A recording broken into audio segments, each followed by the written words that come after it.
আসসালামু আলাইকুম। আপনারা সবাই কেমন আছেন? আমি আল্লাহর রহমতে আপনাদের দোয়া ও ভালোবাসায় ভালো আছি।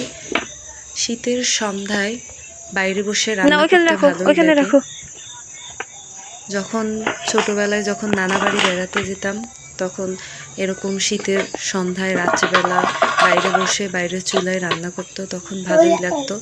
আর আমার নতুন চুলায় আজকে এই রান্না করতে আসলাম। সবজি খিচুড়ি আজকে রান্না করব। ঘরে যেই সবজিগুলো ছিল সেই সবজিগুলো নিয়ে নিছি। আমরা মাঝে মাঝেই শীতের দিনে এমন সবজি খিচুড়ি রান্না করে খাই। ওদের বাবার হাতের সবজি খিচুড়ি রান্নাটা অনেক মজা, আমার ভালোই লাগে। তো আমাদের সাথেই থাকুন আর দেখুন কিভাবে আমরা রান্না করি। আমার ছেলে লাকড়িগুলো আনছে। লাকড়িগুলো আনার পরে এখন সব এগুলাকে কাটবো, সবজিগুলা কাটাকাটি করে তারপরে রান্না চড়াই দেব। এই বরবটি নিয়ে নিছি, তারপরে পেঁপে, ফুলকপি আর সিম ছিল ঘরে কয়টা, এই সব একসাথে করে, তারপরে পেঁয়াজ, একটু রসুন আর কাঁচামরিচ, এগুলো দিয়ে আজকে সবজি খিচুড়ি রান্না করব।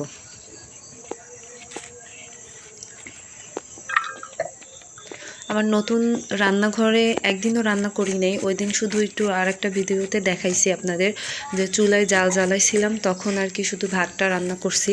আজকেই প্রথম এই রান্না করতে আসলাম সবজি খিচুড়ি।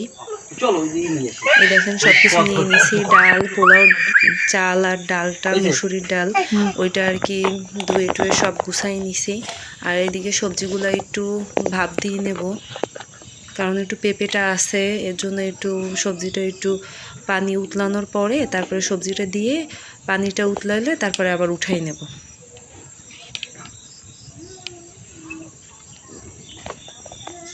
পেঁপেটাই আগে দিয়ে দিছি, কারণ পেঁপেটা একটু শক্ত সবজি, এর জন্য পেঁপেটা একটু আগে দিয়ে দিলাম। তারপরে এক এক করে সব দিয়ে দেব। আর এদিকে দেখেন আমার ছোট ছেলেটাও রান্না করতে আসছে, ওরে ঘরে আটকাইয়ে রাখতে পারতেছিলাম না। এই যে এখন তেল দিয়ে দিলাম। আগে সবজিটা আগে মশলা দিয়ে তারপরে ভালোভাবে ভুনবো, তারপরে হচ্ছে পোলাওর চাউল আবার ভালোভাবে করে তারপরে সবজিটা পরে আবার দিয়ে দেবো। আপনারা দেখেন, আমার সাথেই থাকেন, আর আমার ভিডিওগুলো আপনারা একটু বেশি বেশি দেখবেন আর শেয়ার করে দিবেন।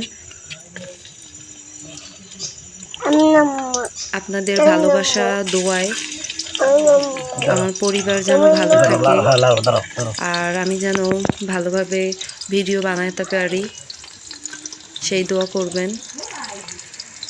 এই দেখেন প্রথমে একটু রসুন আর পেঁয়াজ দিয়ে দিলাম। এখন এই যে সব একে একে হলুদের গুঁড়ো, মরিচের গুঁড়ো সব দিয়ে দিছি।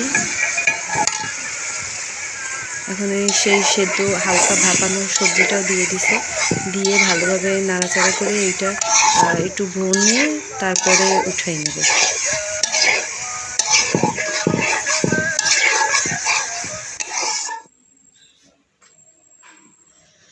এই যে সবজিটা এখন উঠাই নেব।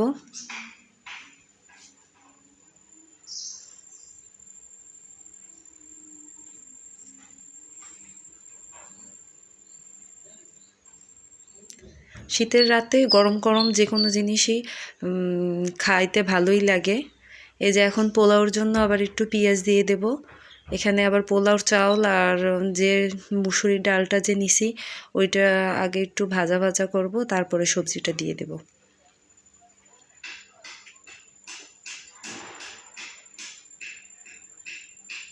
আমার রান্নাবান্নাগুলো যদি আপনাদের ভালো লাগে আর ভিডিওগুলো যদি ভালো লাগে তাহলে আমাকে কমেন্ট বক্সে জানাবেন, কারণ আপনাদের কমেন্ট পড়তে আমার ভালোই লাগে।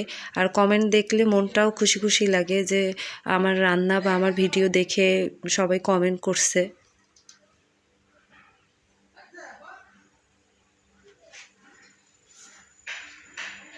একটু আদা বাটাও দিয়ে দেব। এই যে পোলাওর চাউল আর ডালটা দিয়ে দিছি, একসাথেই দিছি, কারণ মুসুরির ডাল তো তাড়াতাড়ি সেদ্ধ হয়ে যাবে। আর এদিকে একটু হলুদের গুঁড়া, একটু মরিচের গুঁড়া দিয়ে দেব আর লবণ দিয়ে দেব, দিয়ে তারপরে একটু পোলাওর চাউলটা ভালোভাবে ভাজা ভাজা করে তারপরে সবজি দিয়ে দেব। এই দেখেন এই যে রান্না করা যে সবজিটা ওইটা এখন দিয়ে দিলাম। আর পরিমাণ মতো পানিও দিয়ে দেব। আমরা একটু আবার অনেকে ঝুরঝুরা খেতেও পছন্দ করে, আর অনেকে একটু নরম নরম হয় লেটকা খিচুড়ি যেটাকে বলে। আমরা একটু লেটকা লেটকা খিচুড়িটাই খাই, ওইটা আমাদের কাছে ভালো লাগে। ওই যে জলপাইয়ের আচার, সেই জলপাইয়ের আচার নিয়ে নিয়েছি, আর এই যে খিচুড়ি নিয়ে নিছি। এখন আমরা সবাই খাবো। আপনাদের যদি কার কার এই খিচুড়ি ভালো লাগে কমেন্ট বক্সে জানাবেন। আর ভিডিওটা যদি ভালো লাগে তাহলে তো লাইক কমেন্ট শেয়ার করবেনই। আল্লাহ হাফেজ।